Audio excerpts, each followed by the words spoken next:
Welcome, viewers, to the Live Long podcast. I'm honored today to have Gregg Valentino on the show.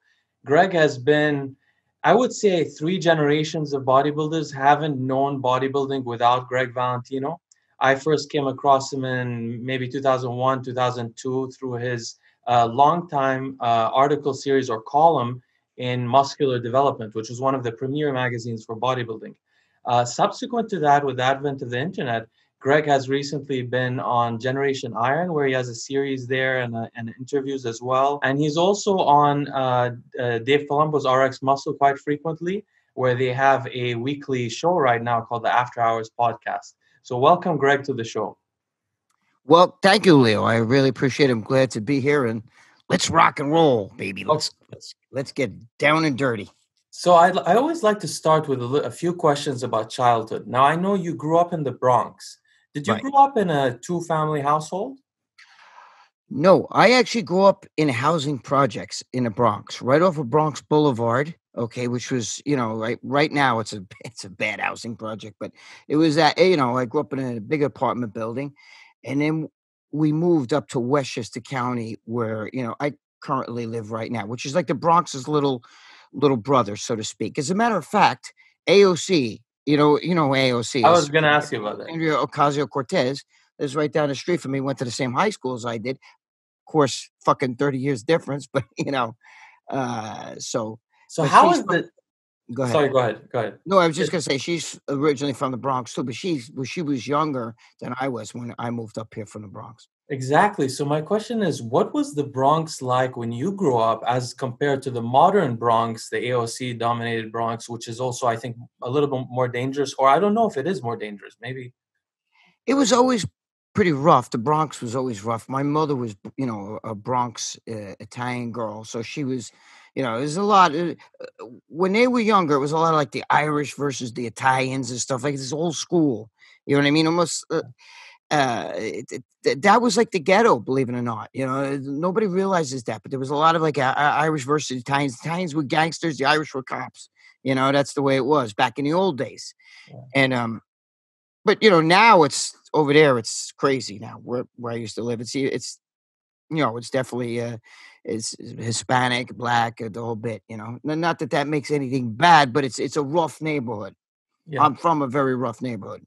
Yeah, I mean, many people don't realize that when the Italians first came to America, they were treated really horribly. And that's why you had the Knights of Columbus afterwards to try to give some... interestingly, though, it was led by Joe Colombo, who was a mafia guy. But yeah, they experienced a lot of antagonism, and there were very, very violent gangs in that area. I don't know about the Bronx, but there was the Westies, the Irish gang, and there were a bunch of other people.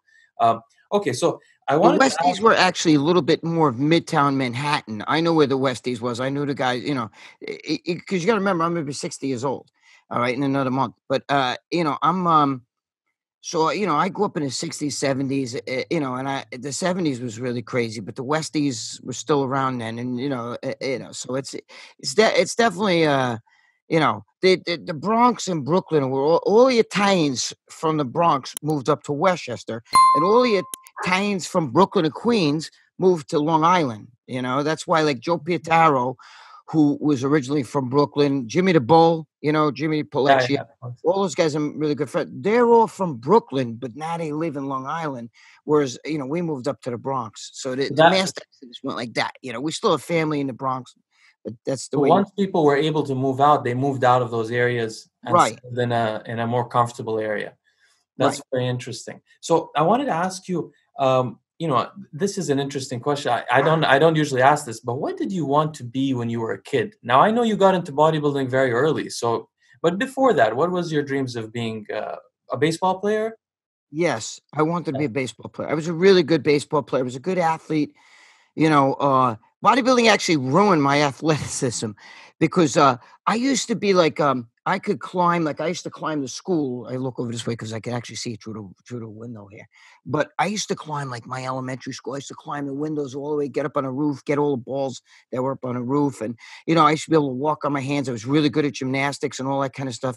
And then the working out, put on the muscle density, it wasn't the greatest thing for bodybuilding. Now, I started young. So even when I was young, I was really, really built. I was built naturally. But as I started gaining the mass, for instance, like right now, I played high school baseball, right? Right now, if I took the same bat that I used in high school, right, and I tried to swing it, it feels like a ton to me. Whereas you would figure with the muscles and the, and all the steroids and the shit I did and everything, you would feel that that would be like a toothpick, but it's not. It actually feels heavier, and I think it's because my arms are heavier.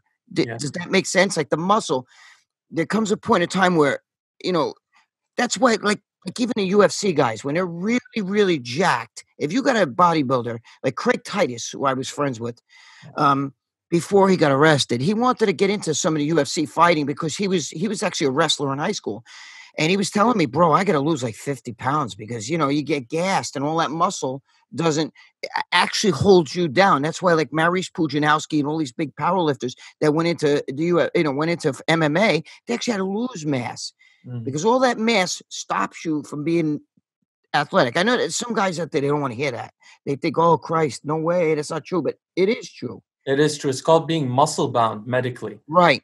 Yeah, It's and true. it's a real thing. When I Yeah. had some knee problems, I went to a top doctor here, and I was confused when he was diagnosing the problem as being muscle bound. Apparently, the well, I used to be muscular. The hamstrings were pulling the kneecap so much just by being there because I wasn't stretching all the time. But also, as you said, the weight is just the weight even of moving the limbs for someone like you with big arms. That's why when you watch like baseball and you see a guy that's really built and he's got like big legs, they're always pull. Like for instance, Gary Sanchez on the Yankees, always pulling a groin or a hamstring. He's got big built legs. He's always pulling it, always, and that's because when you have too much muscle for athleticism wise, look at the UFC guys, Conor McGregor, fucking Nigamanovich, and all those guys. They're not jacked. They're diesel. They're built. They're muscular enough that they can get the job done. But the jack guys don't win. You know what I mean? And more than that, if you look at the heavyweights, they have less impressive actually competitions. They're stronger, but they don't do as interesting combinations than the lightweights usually. Well, none of them are built like bodybuilders. You know what I mean? Yeah, That's still, why but just being heavier. Yeah, it's just I mean, John Bones Jones is a big guy. I mean, but he's not like built like no bodybuilder. It's not even close. And you know what he would do to a bodybuilder? I mean, holy Yeah, shit. yeah. You That's know? but thankfully, people when you're a bodybuilder, people don't like to mess with you because you look so imposing. Just mentally, they don't like it. But Oh yeah, I mean, if a guy hits you, if you get a guy with a lot of behind his punch, he could hurt you. But the thing is, after 5 seconds, he's gassed. You know what I mean?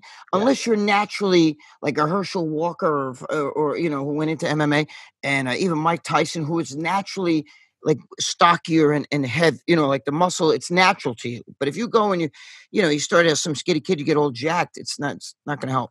I mentioned something interesting to you because you've been talking about Chad Nichols recently. Did you know that Chad Nichols helped Mike Tyson with his diet? Yeah, I think I heard that. Yeah, Yeah, yeah, wait a very minute, I did. As a matter of fact, I ran into Tyson in a diner one time. We had a little bit. My friend Bob Bonham and his limo driver were going at it outside, and Tyson was eating all kinds of weird shit. Like stuffed. What was he? He was eating stuffed peppers. But with crab meat and all this other shit. But he wouldn't eat like he didn't want to. He was like vegan back then. He wouldn't. He ate crab meat, but he didn't eat like meat, you know what I'm saying? He was yeah. like, I guess, some sort of vegan where they have a window where they could eat seafood, I guess, I don't know, but they That's it was rice and crab meat and mushrooms, I remember that. that's fascinating. Okay, I want to ask you briefly. I know you have a sister. You mention her often. Do you have other Mhm. siblings? No, just a sister. Oh, Yeah. what did she end up doing? Because you took an interesting life. She's, well, she was an executive with MCI, now she's retired and everything. She's really good. See, my sister and I were like physical specimens. Like if you saw my sister right now, she's had all kinds of like without getting too deep into it, like cancer surgeries, blah blah blah blah blah, and everything. Oh, And she's like, she wears a bikini on the beach, and you would never know. She looks like she's 30 years old, and she's 10 months younger than me. My mother, after she had me, 6 weeks after my mother had me, she was pregnant again. 6 weeks. Imagine that. wow. So we're only 10 months apart, me and my sister. We Wow. can't get closer than 10 months. That still happens in the Middle East where I grew up a bit. Yeah. You know Oh, it why? does? Yeah, women are more fertile right after they have a pregnancy, but they try to encourage them not to do it because it can be dangerous. Right, it's dangerous. Yeah. That's what happened with my mother. She almost died, and she had to have a hysterectomy. Otherwise, my parents might have had a whole bunch of kids. They know that they wanted to, but Yeah. me and my sister. So we're only 10 months apart. I'm older. And the interesting thing is, Greg wasn't kidding when he said he was muscular in high school, because I've seen pictures of Greg when he was 14. He had washboard abs at 14, probably before he started lifting, and then when he was starting lifting, immediately you started getting very muscular at 16. So what I want to ask you is, what kind of kid were you in high school? Like, who'd you hang out with in high school? I assume you're the kind of kid that had to go home to eat meat and work out secretly because you don't want your parents to be seeing you. But what kind of kid were you in high school? Who do you associate with? Well, if you talk to the guys I grew up with, I was very popular in high school because I was already bodybuilder. I was built when I was 11. I could show you a picture of me sitting like this at 11 years old. I wasn't huge. I was very muscular. Muscular. But already in high school, I was already working out, and I actually already competed and won a show and everything. But I was always very popular because I was built, and that was rare. I was out of high school in the 70s. 78 was actually my graduating year, but I graduated the next year, 79. Believe it or not, I failed gym because I never used to go to gym class. I was I was an athlete. I was basically, but I didn't hang out with athletes. I just I kind of hang out with other guys, that were kind of a little bit into working out and stuff like that. I used to hang out with Charlie Gasparino, who's now Fox Business News. You see him; he's a very famous. If you guys don't know him, look up Charles Gasparino. He's Fox Business News. Was like one of the biggest guys. He's on the billboard in Manhattan. I still hang out with him today. Him, his brother. His brother was my workout partner. So we all hung out. We were all very close.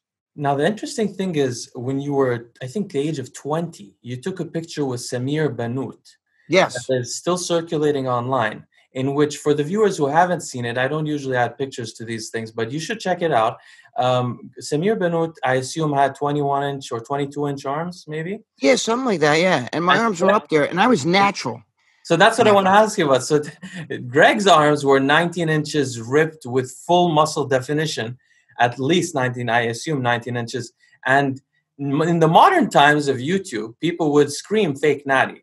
And so I wanted to ask you, you must have had and you could see this from when he was 14. I mean, he was really muscular. Even before he seemed to be working out, it was just, musculature everywhere and low body fat.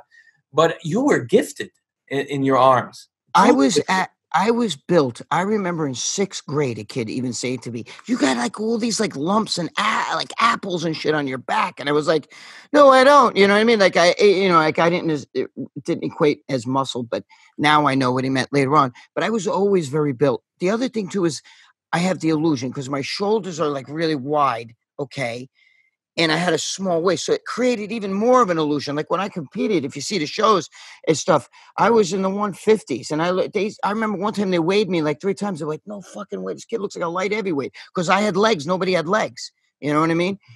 In that weight class and everything, and I was 100% natural. I didn't even know what's.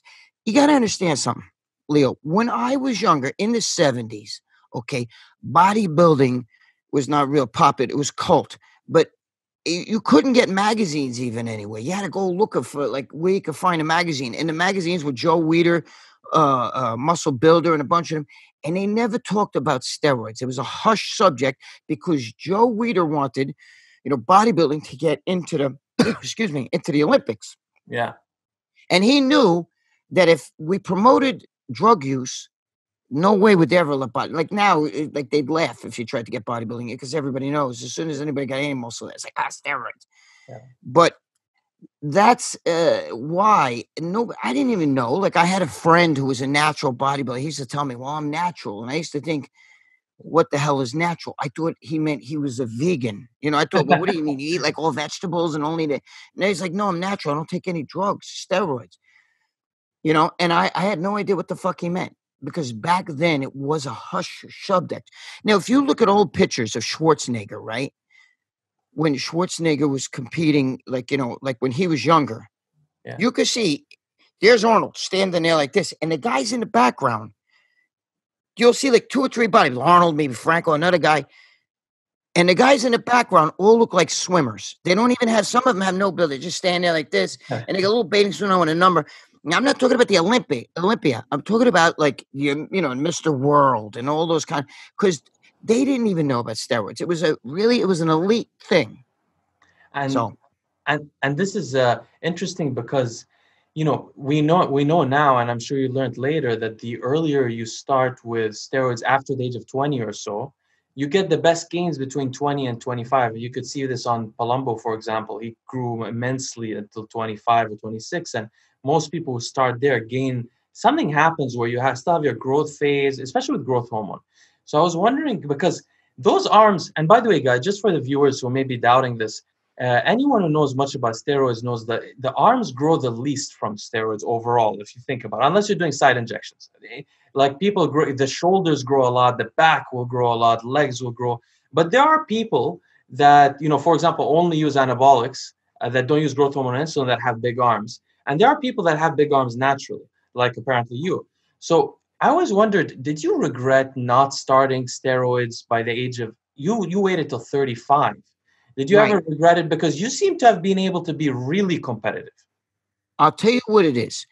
I didn't want, there was no money in competing. You understand? And I owned a gym, and I used to promote shows for this new organization called the NPC. And I was there before Steve Weinberger and all that. I was an NPC promoter. So that's how, I was like, oh, this is great, man. Fuck that competing. Why diet and kill yourself, which I've done. Why not just, because, I was making good money, from the, we would make like $25,000, $30,000 in the early 80s in one day off of just the audience. You understand? So I took that route instead. I didn't care about competing anymore. And I didn't want to do the steroids because I had pride because of the fact that I was natural and I was built, So a part of me kind of died when I did that. I don't want to get ahead I don't want to get ahead of myself. In case you want to ask me something about that, but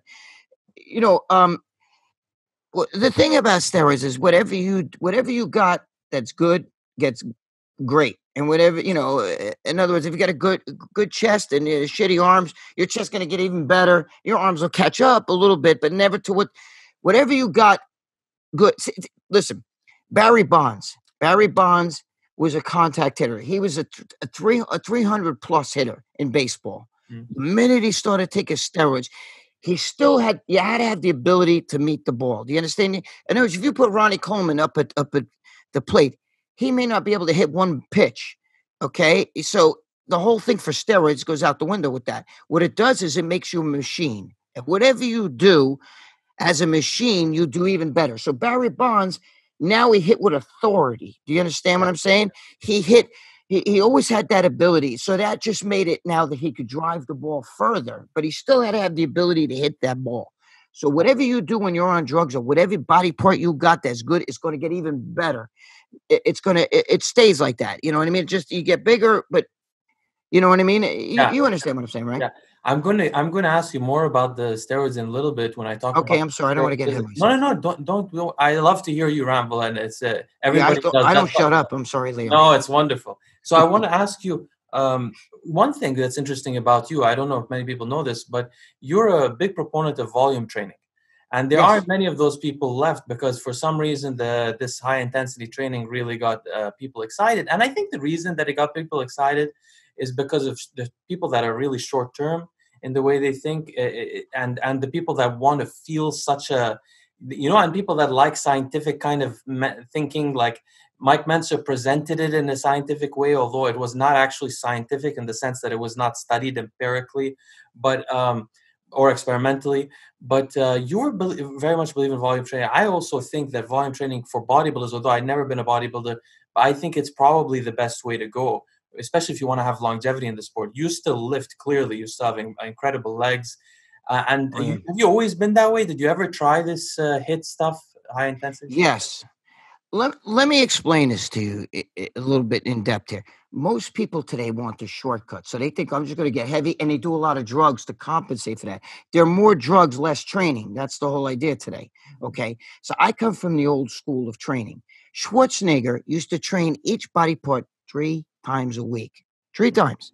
Okay. Then he would do like 45, 50 sets per body part. This is fact. This is not, if you ever read the book Three More Reps, and where Schwarzenegger talks in there about training and everything, everybody, they all did that in the 70s. It was about volume. Now, you have to understand, Mike Mentzer had a lot of white fiber, which is explosive, fiber. Okay.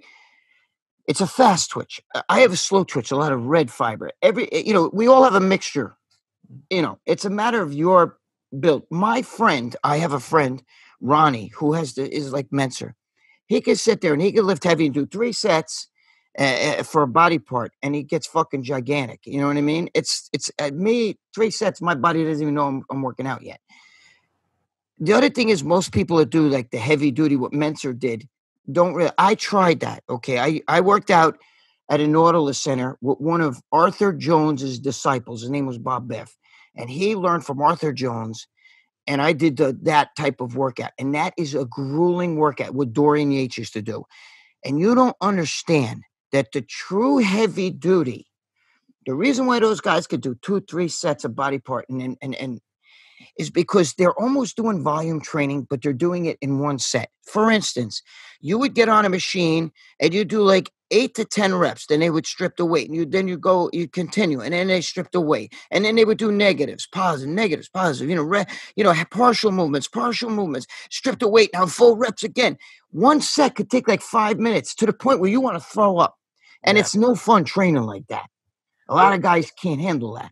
Well, even worse than that is the people who do this HIT. There's not been a good record of how they end up, and I mean, some have they don't go 5 years without a major injury. And as we could see with Dorian, he fell apart. I mean, with all respect to Dorian, but his body fell apart while he was Mr. Olympia, losing both, I think, a tricep and a bicep.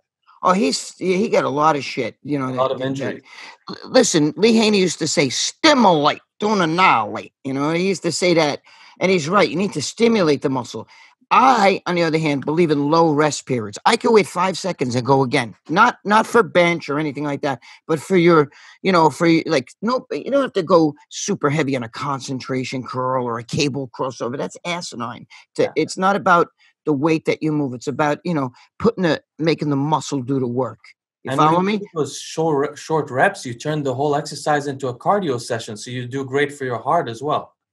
But you would get the deep fibers. That's almost like what they're doing with the Mike Mentzer thing. Is he would get the deep fibers down by the bone. You know what I'm saying? Mm-hmm. He would make you if you were doing a set, he would strip that weight. You'd have to go again and then go again and then go. By the time you're done, it's like the lowest fibers down by the bone, and there's nothing left. And I do something like that, but I wait 5 seconds, and I like it like that. Now, you also have an interesting view on bodybuilding gurus, which you've elucidated before on Generation Iron. But I wanted to ask you, do you think that bodybuilding gurus, because just for the audience to know, Gregg was there before any bodybuilding gurus, before came out, who was the first steroid guru, and he's seen the sport and he's seen the people change over time. Do you think that the advent of the gurus dumbed down bodybuilders? I do believe that.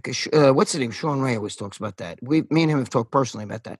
Yeah, absolutely. Because I think that you should know your own body. You don't need some guy to tell you this is what you got to do. This way. You need an objective eye. Everybody needs an objective eye. You have to get in advice. It's like Derek Jeter when he's playing baseball.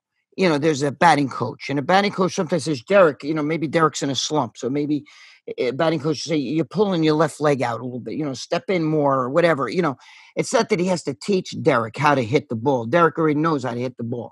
You follow what I mean? But sometimes you get a little bit a little bit out of whack, and it gets you back. You need a guy to give you a little bit like, listen, you're doing good, but you know what? Maybe you're cutting your carbs too much. You seem to be holding water here. Things like that. That's a different story. The first guru really was, Vince Gironda, who I've met. I didn't know him really well, but I've met him. You know what I mean? We've talked a little bit. He, he was like fucking wacko a little bit with somebody. Like, if you squatted in his gym, he'll throw you out. You know what I mean? He preferred dips over benching. Like he had like, that wacky thing. But that's these guys today have shit like that. But they do it all with drugs. You know what I mean? Anybody could take somebody, just inject them with tons of this and tons of that and tons of this and a drug for every process of the body. But you're not, you could kill somebody, and that's the thing. This is you bring up two interesting points. I want to comment. One thing is that I want the audience to know I'm a person who reads a lot of academic papers. There aren't that many academic papers on drugs. So when a guru says that he knows something special about using drugs, sure, they've had experience using it, but so have all the bodybuilders. Maybe they've had more experience because they have more clients. So in that way, they work like consultants. You know how strategy consultants, they learn something from one company, they take it to another company and they spread it around. But it isn't like there's something that you can really learn that much about them. It's trial and error. But the other thing is that, you know what I was thinking? In a way, because the drugs changed. So the modern bodybuilder, at least in Venice, I live in LA. Well, now I live right outside LA. The modern bodybuilder takes Trenbolone all year round, most of them. They take Trenbolone, enanthate even. I've been shocked to hear people were taking enanthate, which is the long ester and has a lot of side effects. But so basically, they're taking things that are really messing with their brain.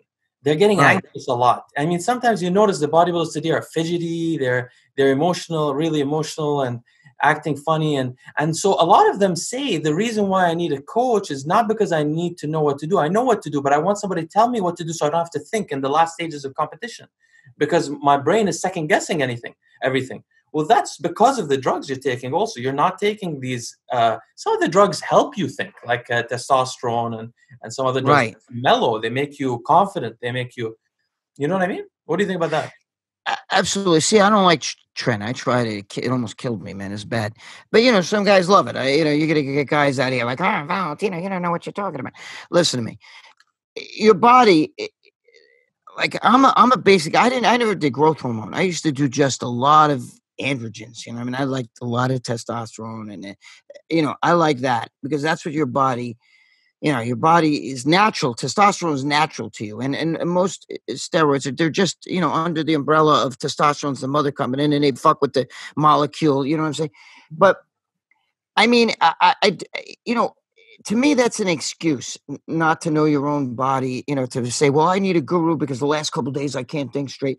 You need an objective eye, but you don't need a guy sitting there fucking none of those guys had gurus up until like, towards the end of the 90s, maybe, but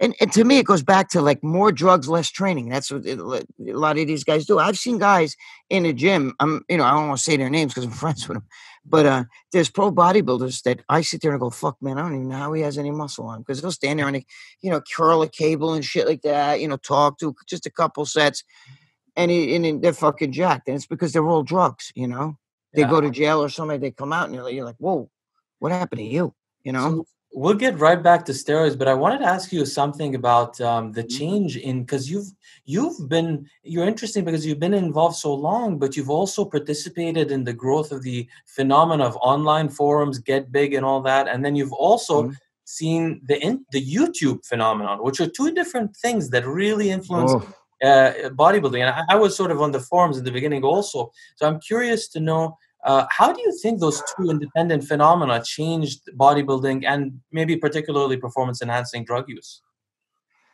Well, like social media has killed bodybuilding, in my opinion. Because social media, that's another level. Yeah.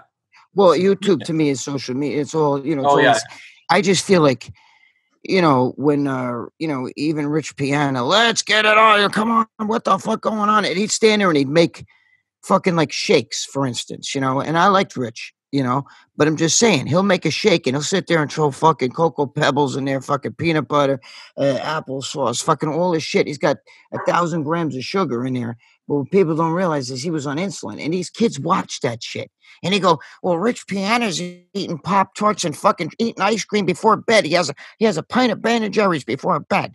If he does it, look at him and he's ripped." That's because he's taking a drug for every fucking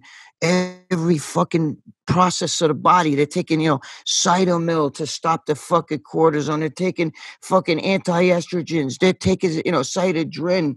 I said cytomel for cortisone. Cytodrin is for cortisone. Cytomel is for your metabolism. You know what I'm saying? It's T3. Yeah. So they're taking all these different things, growth hormone. Then you're taking fucking IGF. Then you're taking insulin, which is really fucking bad. I would never take that shit. I'm a diabetic already.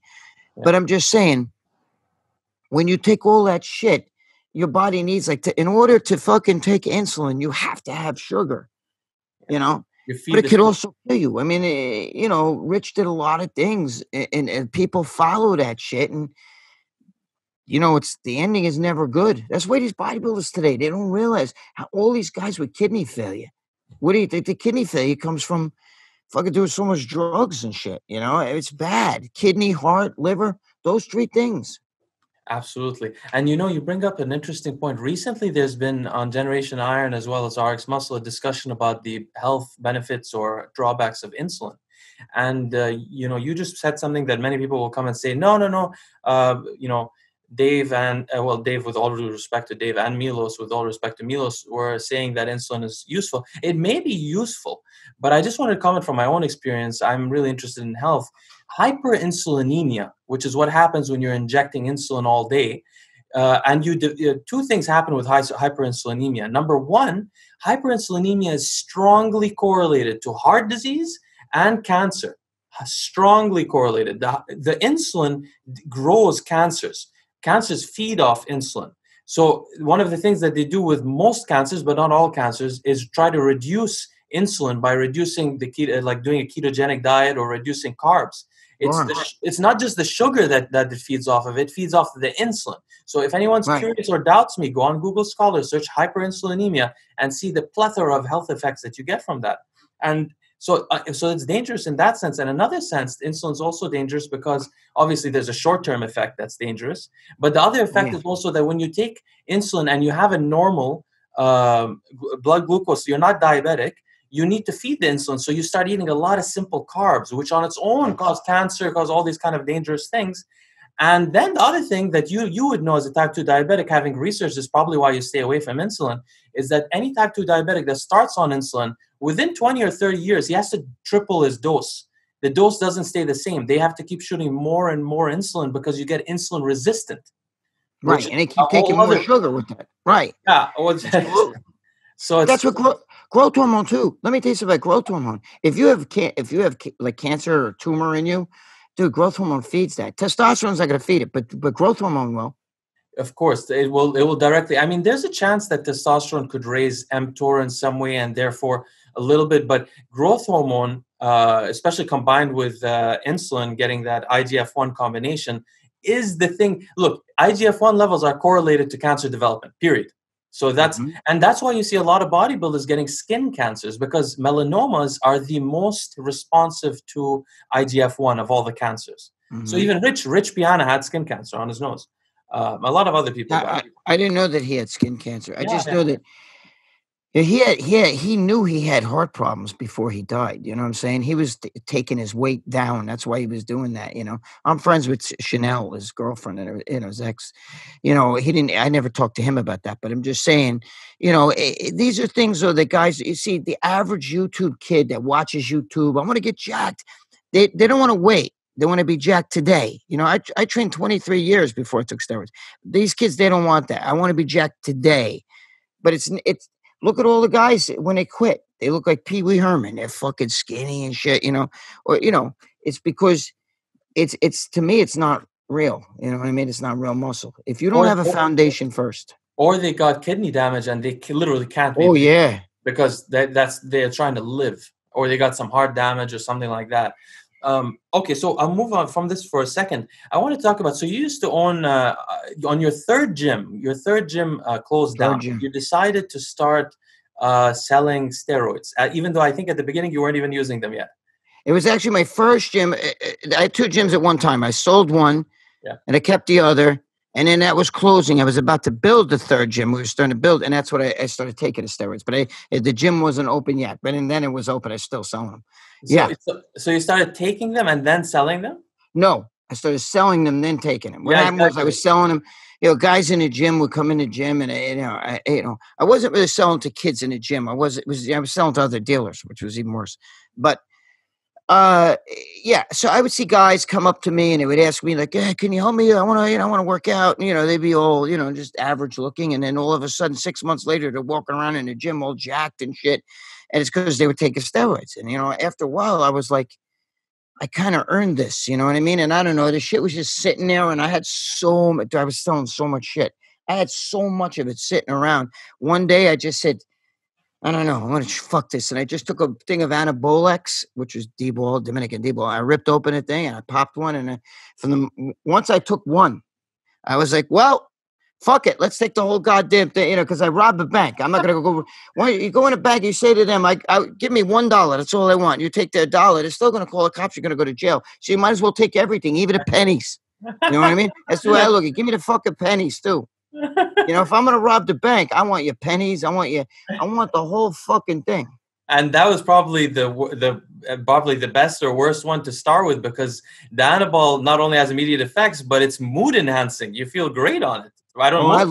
I loved it. I mean, by that time I was already jacked, and I had natural muscle to me. So untrained muscle doesn't respond as well-trained muscle. The minute I took it, it was so obvious that I went. Anybody who doubted that I was natural, immediately goes, "Holy shit!" You know what I mean? Like, I put on muscle right away. I put 100 pounds on. Yeah. Yeah. So And it was good. So I loved it. So I wanted to ask you. So you became actually apparently quite a prolific steroid dealer, and you were, as you said, supplying to dealers. How many people on the East Coast were supplying as much as you at your peak? See, I'm not sure because I was in New York, but we used to move shit all over, all around. I was giving it to other guys and stuff. We were basically dealing a lot of the Stera stuff from one source. It was from a Dominican doctor, and then we were getting it and then delivering. Sometimes I would take a box. Here's a box. I would take the box. I would never even open it. You know what I mean? Like, I knew it was in there, but I'm saying, like, it would go from here to here. I didn't sell a little piece of it. You know what I mean? Like that. Yeah. You follow what I'm saying? Like, I take a whole case, and we would do shit like that. And I was in with a bunch of guys and stuff. And did this develop in you an ego where, bodybuilders really want their steroids? So you become an important person immediately. The only ego I had was I thought, I'm never going to get in trouble. You know what I mean? Like, because there was cops involved. You know what I mean? I figured out I'm never going to get, I was blatant about it. I would sit there at the gym that I owned. I'd throw the steroids right there on the counter. You know what I mean? I didn't give a shit. I thought, fuck, what am I going to do? I had state troopers and shit come in there, and, they'd be like, go in the back, take their shot, come out. So I had this fucking, I didn't think, anything was going to happen. I figured, fuck it. What's going to happen? Yeah. What am I going to, it's steroids. You know what I'm saying? And that's my mentality. It's steroids. I'm not dealing heroin. You know what I mean? That was what I was thinking. That's how it still is some places abroad. You can go into the gym and the steroids will be on the front counter. They're selling it in the front counter. The GH is in the fridge where you would keep the energy drinks. Oh, man. They're crazy because let me tell you something. You're talking about the 90s. Things were different. After 2003, like with all that shit, with Barry Bonds, all that, the laws became different. And they cracked down a lot more on it. It wasn't really a big thing. Like, cops didn't give a shit really much. It was. I was arrested by Janine Pirro, who's Judge Janine on Fox News. You ever watched Judge Janine? She was the district attorney. She personally arrested me. Her crew. And it was more for like an election thing. It looked good. Look, we got this steroid dealer off the street. But what like, nobody's carjacking cars or robbing houses to support their steroid habit. Who takes steroids? Athletes take steroids. Junkies don't take steroids. You know what I'm saying? That's why, listen, that's why when they bust these guys today, these kids today, like, they bust these guys, They have like, I'm driving around in a Corvette. See, I never did that shit. But these guys today, I'm driving around in a Corvette, a fucking Porsche, and all this stuff, and they're wearing all, they're like fucking grandiose with all the scuttle. Yeah. Now a cop comes in and pinches them, and you're gonna lose your house, you're gonna lose your car, you're gonna lose everything. They shit their pants. You know what I mean? Okay, what do you want to know? I'll sign anything. Who do you want me? You understand what I'm saying? That's what I was going to ask Like you. they're rat, right? So that, They're rat because they have everything to lose. You know what I mean? so I was going to ask you about that because you sort of, they asked to confiscate $250,000 from you. Yep, they did. And you gave it to them. Did they ask you to discuss anything with them, or? No, they thought I was like Pablo Escobar. Do you understand? Like I'm still friends with anybody, that I was in with. You know what I mean? Like I'm still friends with the same guys. Most of them don't do it anymore. One of them just got arrested recently.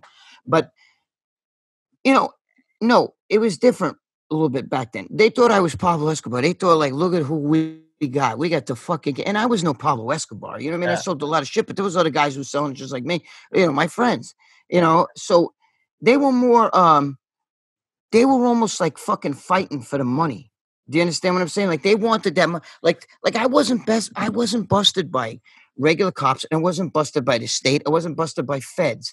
I was busted by a district attorney of Westchester County. Do you understand? So I wasn't. There was no feds or nothing. But once they took the money, then the feds were like, maybe we'll step in and we want because they wanted that money, and the county's like, oh fuck you, we're taking that money. So it was like a whole fucking boo-ha back then. You know what I mean? It was different. Today, forget about it. And feds would be in there. You'd be in all kind. You'd be screwed to the wall. So it was different. Which is really interesting. It must be in a misappropriation of resources because people I was just talking with another guest on the East Coast. People are dying left and right of heroin overdoses and fentanyl and opiate problems, and they're not focusing on that, but they're focusing on. Listen, Leo, let me explain something to you. It's fishing in a fishbowl. You go to a gym, there's guys on steroids, okay? And you want to get to the root of it. All you have to do is grab one. That's true. And a guy that's on steroids has got to. I work a job. I'm I'm a real estate agent. They're going to make me lose my license. I'm going to lose everything. And what do you want to know? I'll give you everything. So it's an easy bust, and they have something to lose. You go to the Bronx right now, and you get one of the little crack dealers off the fucking street, or the pot dealers, or whatever the fuck. You get them in the precinct house there, and you pinch their fucking balls. You know what they say? What's your name? My name is fuck your mother. That's my name, pig cop. Fuck you. And then they can't get shit out of him. You want me to rat this motherfucker? I'll rat your mother's ass. That's what they tell. So it's a hard bust. You understand? It's a different. When you bust somebody, the guy on steroids, like, what do you do? Like during the day, I teach high school and stuff, and, I take some steroids, so you want to get to we need the little fish to get to the big fish. We get that principal guy or that fucking teacher, the real estate, or he's a doctor, a dentist, a fucking whatever. We get him in a room and we say, we're taking you fucking your home. We're going to take you.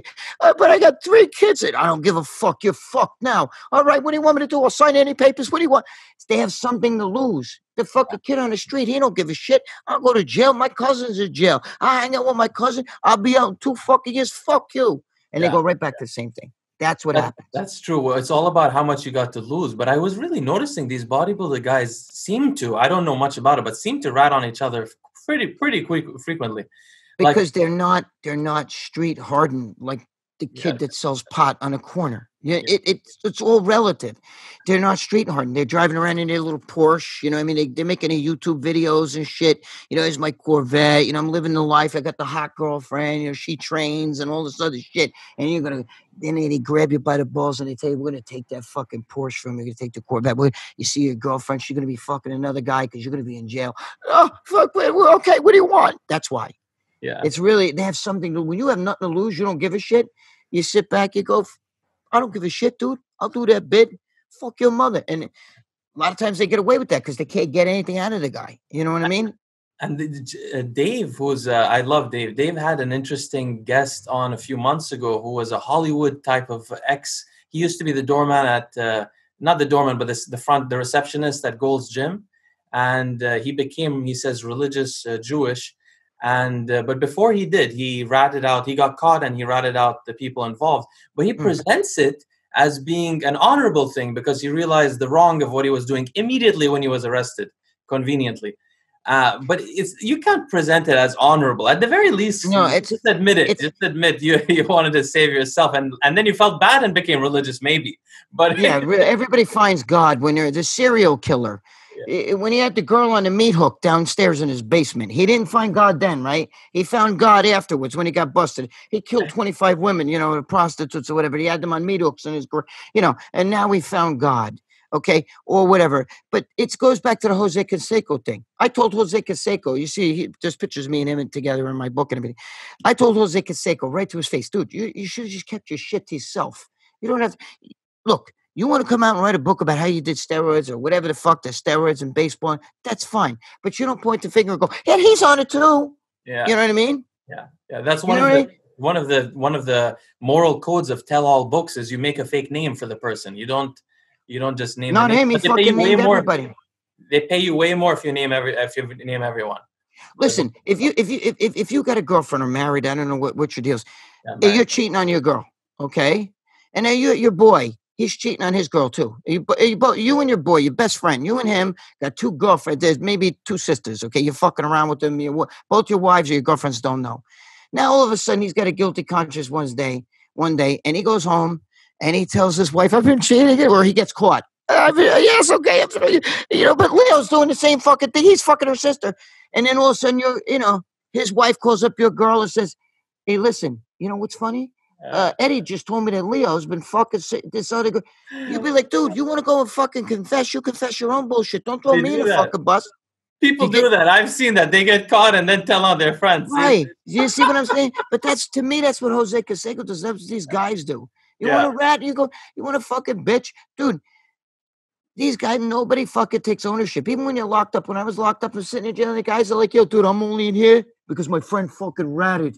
And I'm like, no, you're in here because you were selling fucking drugs and you got caught. You're okay, your friend ratted. But if you weren't selling drugs, your friend, you follow what I'm saying? Yeah, exactly. If you're cheating on your girl and your friend rats on you to your wife or your girl, your girl, it says, yeah, but Leo's fucking rat too. You think, dude, get the fuck out of here. What are you doing? You know what I mean? Yeah, exactly. Just because you fucking cheat, don't, it's not my fucking fault, it's, I don't know. So I want to ask you some brief questions about trends in steroids. Go ahead. Now, I know you started late, so I don't know if you'll know like how things changed and stuff, but I want to ask you, first of all, was there a time when people were taking either no testosterone or low testosterone and like DECA and things like that? I know because the guys that, from back in the 70s, there were drugs like belastirone, okay, which is one of the drugs that Arnold used to take, belastirone, Arnold like primobolan, in that era, those guys all kind of took the same thing, and Arnold was a trendsetter. If Arnold threw a fart and said, sniff that, they would have done it. You understand what I'm saying? That'll make you big, So his crew took the same shit. Franco, was a dick, took the same shit, Primo. They didn't really go crazy with the androgens. They did take some D-ball, some testosterone. There's rumors that Arnold took 100 D-ball at one time. I don't believe that. A lot of that shit. The girl, Wendy Lee, in the book says that Arnold started taking steroids at the age of 15, that she talked to the people from where he was from and when he started working out. Is that true? I have no idea. I don't know. I can't say definitely because that's not my firsthand information. But I do know from guys back then, I think they kept it simple. It wasn't like today. They weren't fucking with thyroids and some took like desiccated thyroid, which is like a dried version of thyroid. Mm-hmm. You know what I mean? Mm-hmm. Just like desiccated liver. That was big when I was younger. I used to take that shit. Lecithin, to help burn body fat. The liver is great, actually. What's that? The liver? That's really desiccated liver is great. Great enzyme. It's a lot of great enzymes in that shit for your liver. It's very good. Yeah. Another one I wanted to ask you about is, I'm just curious from personal experience, when did halotestin get big? Is it in the 90s? Yeah, more in the 90s. Rumor is that Tyson used to fuck with that shit. Yeah, that's the rumor. It's supposedly, I tried it once and I don't know. I was on so much shit. I don't know what the fuck it did to me. I don't know. It could have worked great, but I was on so much shit. I don't know. I was just. Well, I have a friend that used to use it as much as you used to use, and what he does, a trick for the future, if you ever go back, is snort it. He used to Oh, snort the Jesus. halo testing. Yeah, because he I was like that. Greg was taking, something north of, he was taking like 6,000 milligrams of testosterone at some point, and he was taking also, Oh. equipoise and Danable. So you're taking something like 10,000 in total. My friend, Oh, I was thinking, yeah, the testosterone was just the multi bottles that I had of like the Stera shit. I was taking Sten. I would throw that in there. I was taking Sustanon, which is testosterone. So you add that into the equation. 6,000 was just because I was taking a full bottle, 10 cc, 200 milligrams on Monday, 10 cc, 200 milligrams on Wednesday, 10 cc, 200 milligrams on Friday. That was just that was just the basic test. Then on top of that, I was still smacking in some fucking Sustanon. So God knows how many milligrams of testosterone. I winged it, but I was taking a lot, a lot. And then I was taking, I loved Polish metanabol, which was, it was supposed to be D-ball, but I don't know what the fuck it was, but it worked like Anadrol on me, you know? So for people, anyone that doubts, because sometimes people doubt that Greg took this much.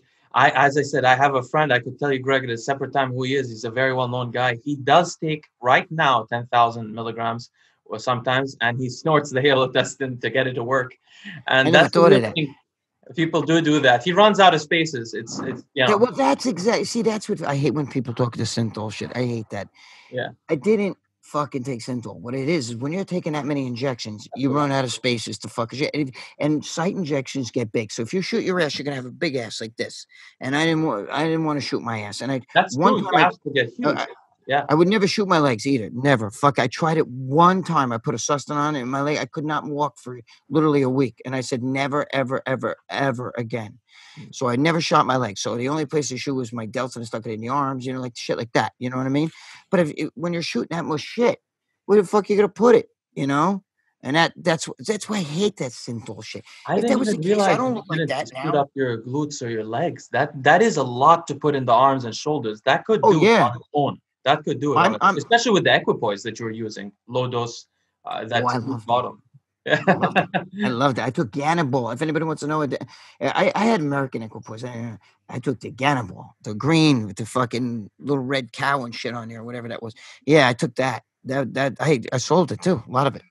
Matter of fact, when he arrested me, I had like 75 bottles of that alone. That's a lot of that's a lot of Ganabol. That's a lot of equipoise.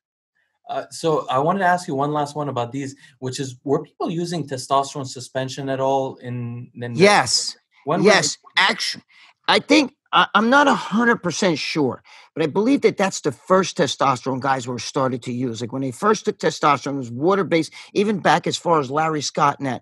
It was supposedly the water-based testosterone. They used to call it testosterone aqueous, which is water.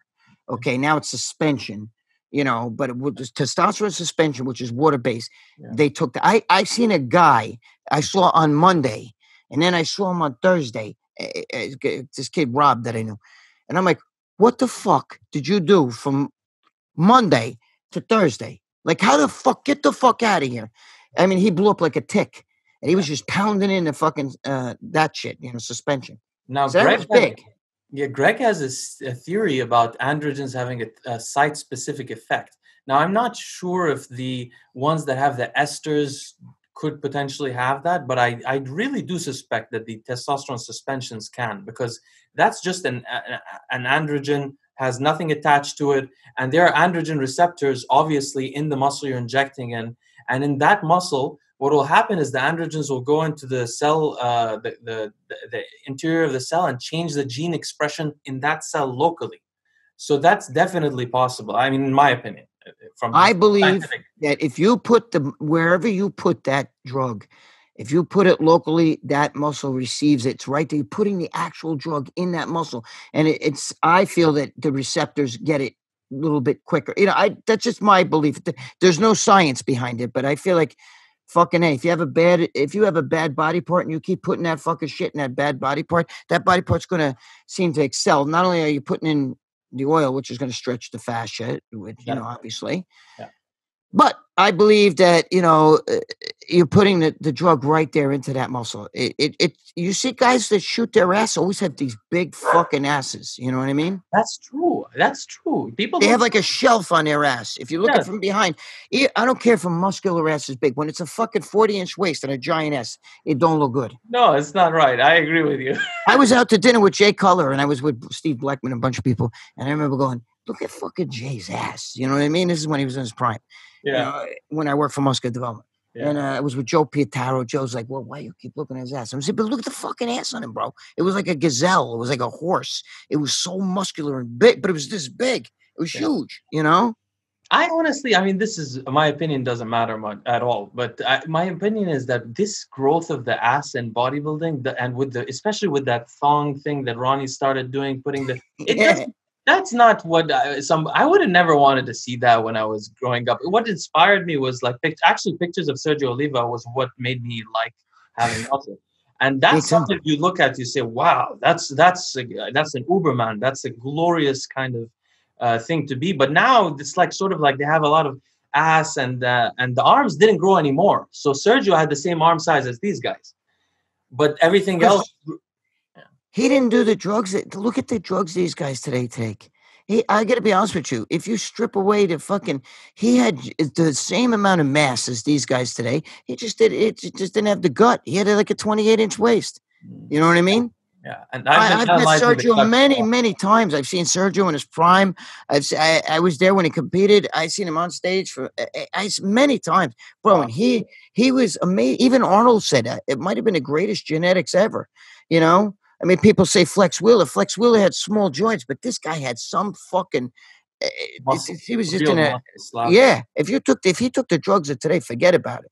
Well, this brings us into the new topic where I want to discuss with you is bodybuilding personalities. So the first one I want to discuss is, I know you're friends with Lou Ferrigno's family, and I know you are a family man in the truest sense. You really respect family values and stuff like that. And I think that's sort of where you don't really respect Lou Ferrigno. I wanted to ask you about this because you mentioned it before.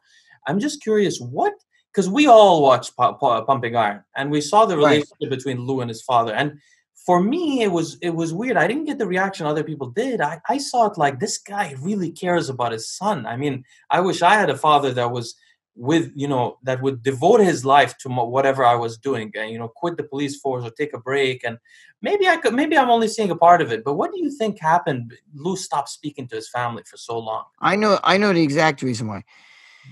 Oh boy. According to his family, and you must know people that this has happened, maybe some of your friends or maybe even your own family member. Some guys, all of a sudden, they meet a girl. And the girl kind of like, why do you always let your father tell you like that? Why don't you just be your own man? And you start like the girl. Did you ever have a friend? He's your best friend his whole life. Now all of a sudden you haven't talked to him in fucking 10 years because, he married some girl who like kind of fucking like pulled him. Well, basically, according to his family and his brother, Andy, who I'm friends with, and I knew his father very well, he used to give me some of the weightlifting equipment I still have in his house. You've seen, I've showed it on Muscle Sport Mac. His father, Matt, was a good guy. I liked him. His brother, Andy, great guy. He had a cousin. I can't remember his cousin's name, who also used to work there at the Ferrigno Fitness. I used to go down there all the time. He used to buy the equipment. He used to sit there, talk with his brother's father and everything. But Lou kind of strayed a little bit, you know what I mean? Only because, see, later on, he's like, oh, my father was too hard on me. Well, why didn't he do that with your brother, Andy? Because Lou had the hearing defect and everything. So the father felt like he saw potential in Lou, and he pushed Lou because Lou couldn't push himself. That's what nobody understands. It looked like he was this overbearing father. But if he didn't do that, you wouldn't know who Lou Ferrigno is today. He wouldn't have made what it's his father that pushed him. What's so bad about that? These kids today, their fathers push them in MMA. Their fathers push them in fucking hitting baseballs. No, my son's going to be a football player. Every day we have him out running drills and he's throwing the ball. What's the difference? Or these little kids that you see doing karate and shit, they're 3 years old, they're breaking bricks and they're out there, whack, whack, whack, you know what I mean? And you're like, how the fuck do they know what even MMA is if it wasn't introduced to them? You understand what I'm saying? Mhm. When you're 3 years old, how do you know? Here's little Joey playing jujitsu, and he's got some other fucking 4-year-old in a fucking headlock at fucking jujitsu school. How does he know? Because his father or his mother brought him there. Same thing with girls. They had a little ballerina, a little fucking girls doing dance class and shit with their little tutu on and shit.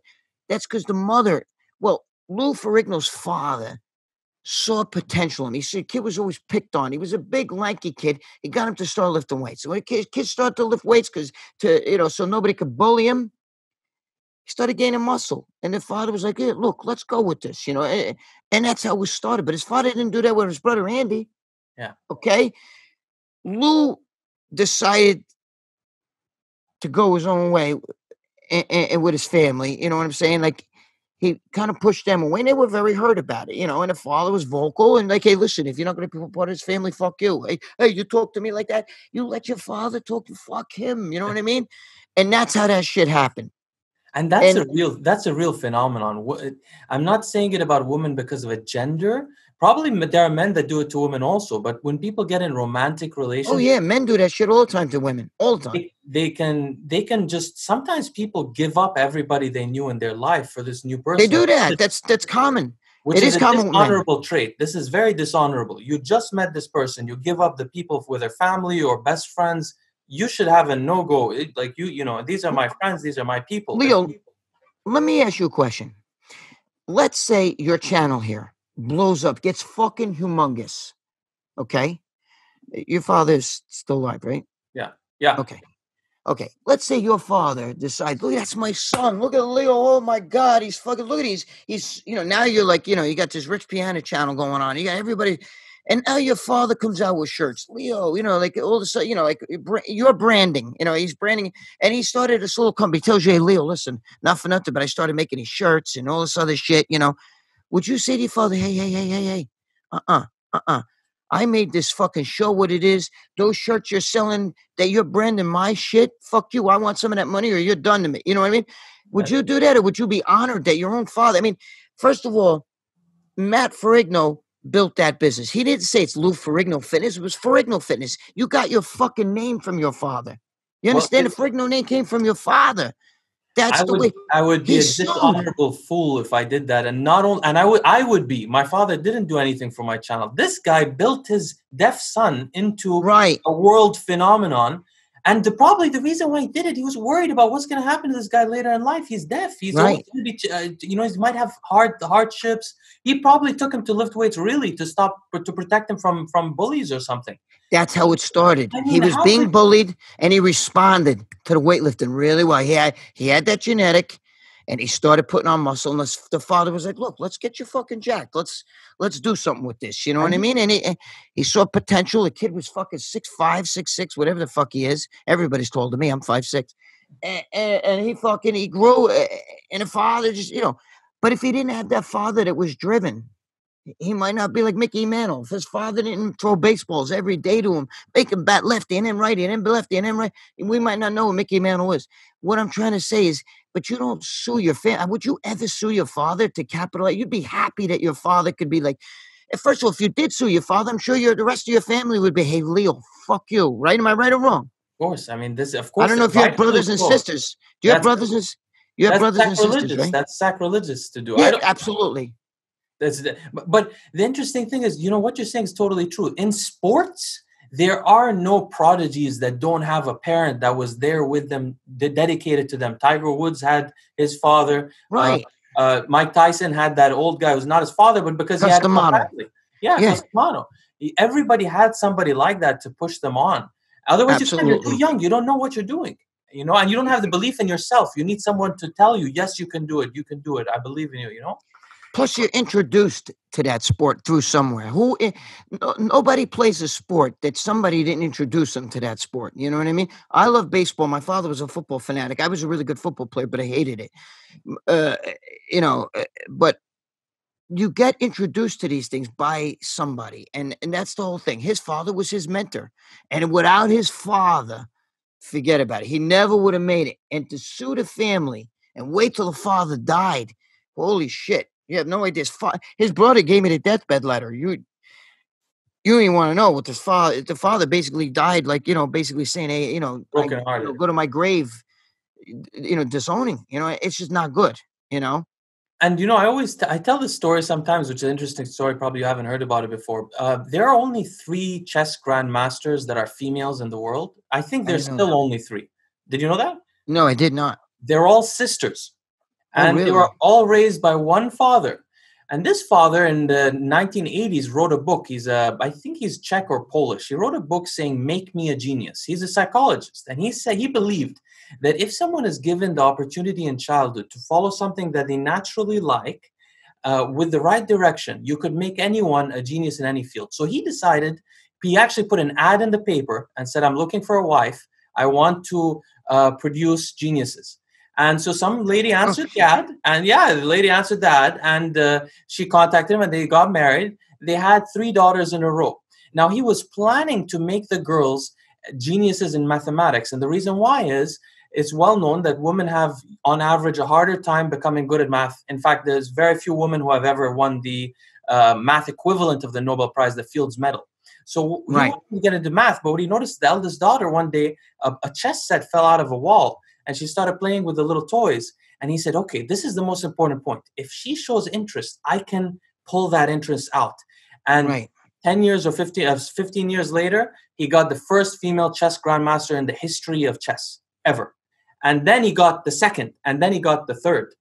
And so that shows you what can happen with this beautiful relationship between a parent and a child when the parent is an ungrateful. It's like it's like the Williams sisters, Serena and Venus Williams, that played tennis. Their father started them when they were little girls, and now look at them. They're two of the greatest female tennis players ever. The two sisters, Yeah, I don't yeah. know if you follow it, I Serena heard of them, Williams but and I didn't know Venus the story. Williams. Yeah, their father. It's kind of like like the Tiger Woods story. It's just that there's two sisters, and it's two from one family. It's one thing to have one person from the family become great at something. But no, and I definitely think that Ferrigno, he's not a nice guy. There's a lot of people who he have approached him. There's young kids who have gone to take pictures with him. He wants to charge them and all kinds of crazy shit. So when his brother came to me for muscular development, my boss Steve Bleckman was like, "Do it, fucking throw him under the bus if you have to." But Matt was a good guy. We all like Matt. I like Matt. Yeah. I know him since 1979, 78.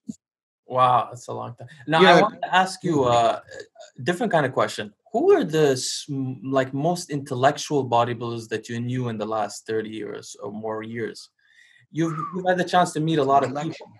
Yeah, like I'm thinking of a couple of people, but I'm going to ask you about them in a second. I just see if you think of I anything. know Arnold. I mean, Arnold. I know Arnold personally. Arnold is definitely fucking very intellectual. Talking about that, he plays chess and checkers and all that shit. And he's into all that stuff too himself. Uh, Arnold's a very thinking man. I'm trying to think.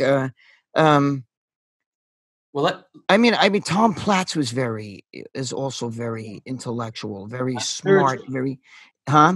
and spiritual also, huh?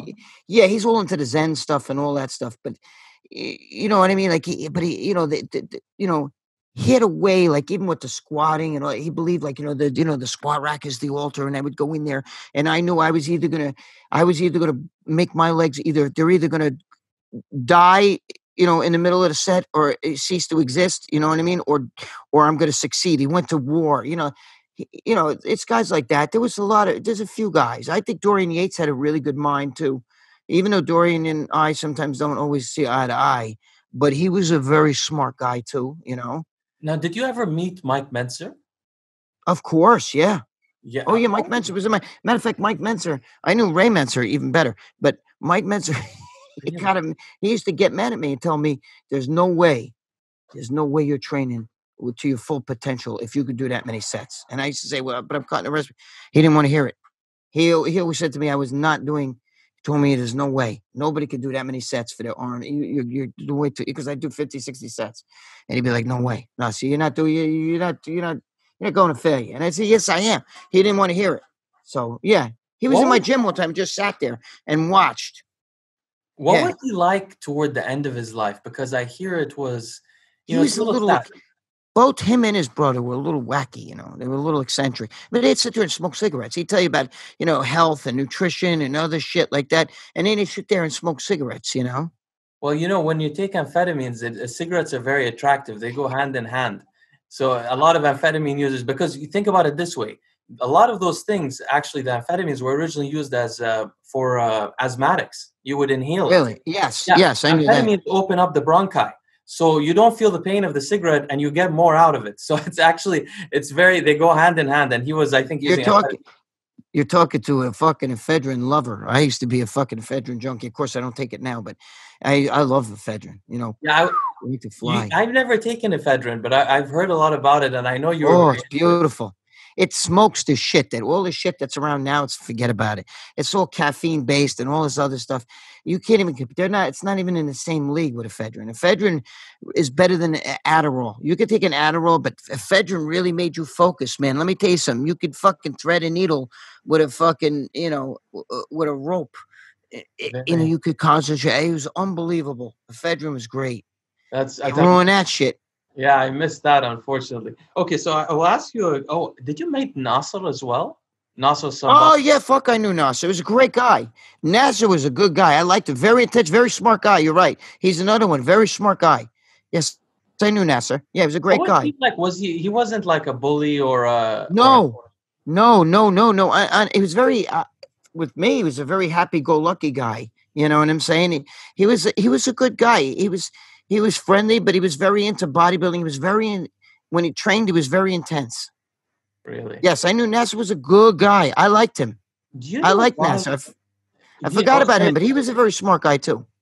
but do you know why toward the end of his life, was he jaded at the end of his life? A little bit upset with the industry. Do you know why that was? You know why? Because he felt like he should have won some of the shows that he didn't win. You know what I mean? He could have been a Mr. Olympia.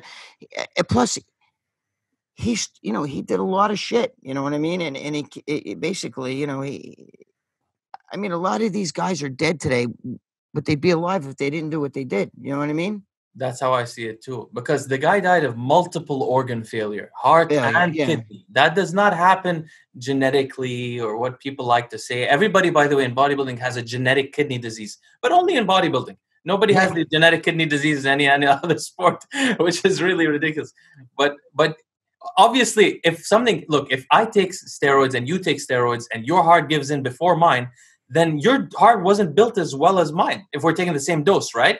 So Right. I could say you have a genetic problem, but I mean, would you have had that problem if you didn't take You know what the problem is? That's why I think my arrest changed me because I haven't taken the steroids like I did. Look at me. I'm a fucking, you know, I'm not like what I was. Everybody sees those pictures. They think like, yeah, you know, um, and if I was synthol, I could easily just keep doing that shit and have giant fucking. I don't like when you said before. If you ever want to do like halotestin and snort it, you know, I don't want to go that route anymore. I'm no, done. That's my past. Bye. You yeah. know, because I want to live. I'm going to be 60 years old. I don't want to start fucking taking shit, kill my kidneys and liver, and then say, "Oh God, okay, God, please, I made a mistake. It's too late." You know what I mean? Well, this is the Live Long podcast, and we all want to live. Actually, that's the Right. main reason we have it here. And so I'm glad you have the same attitude as us, and that's what you need to have. And I'm going to ask you a little bit about health at the end. Just Go ahead. so I'm Sure. curious. Whatever you want to ask me, ask But me. one other thing, you mentioned Dorian already, and Dorian, and I don't know how long your history is, but you definitely got to know him quite well in New York after his.